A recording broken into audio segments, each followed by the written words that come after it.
It was a beautiful morning on the island of Sodor. Thomas the Tank Engine's blue paint sparkled in the sunshine as he puffed happily along his branch line with Annie and Clarabel. He was feeling very pleased with himself.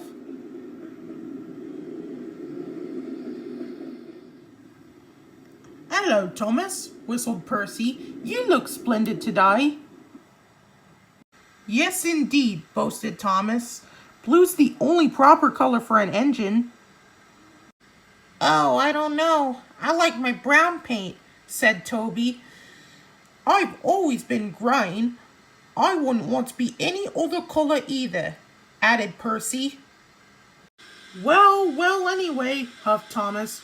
"Blue's the only proper color for a really useful engine. Everyone knows that."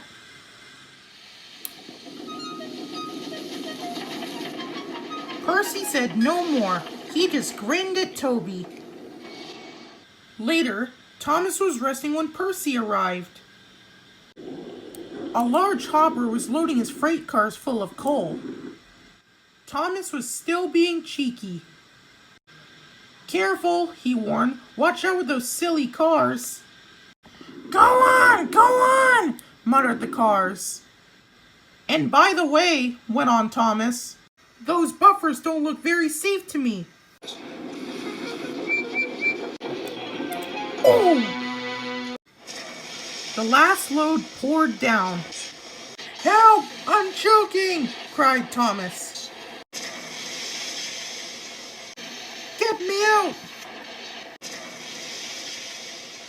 Percy was worried, but he couldn't help laughing.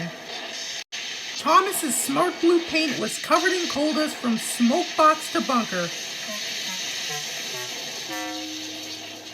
"Ha ha!" chuckled Percy. "You don't look really useful now, Thomas. You look really disgraceful." "I am not disgraceful," choked Thomas. "You did that on purpose. Get me out." It took so long to clean Thomas that he wasn't in time for his next train. Toby had to take Annie and Clarabel. "Poor Thomas," whispered Annie to Clarabel. They were most upset.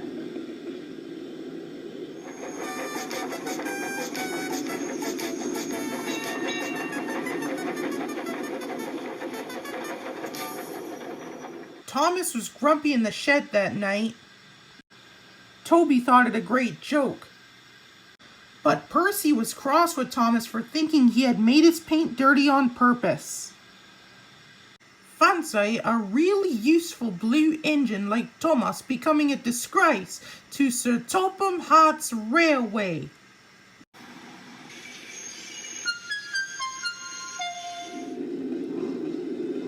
Next day, Thomas was feeling more cheerful as he watched Percy bring his cars from the junction. The cars were heavy and Percy was tired.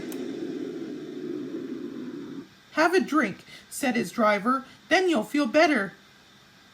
The water column stood at the end of the siding with the unsafe buffers. Suddenly, Percy found that he couldn't stop. The buffers didn't stop him either. "Oh!" wailed Percy.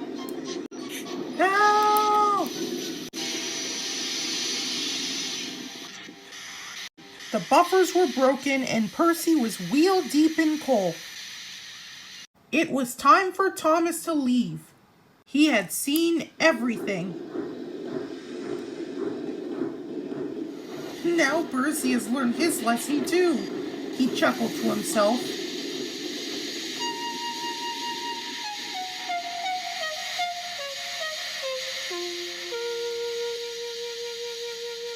That night, the two engines made up their quarrel. "I didn't cause your accident on purpose, Thomas," whispered Percy. "You do know that, don't you?" "Of course," replied Thomas. "And I'm sorry I teased you. Your green paint looks splendid again, too. In future, we'll both be more careful of coal."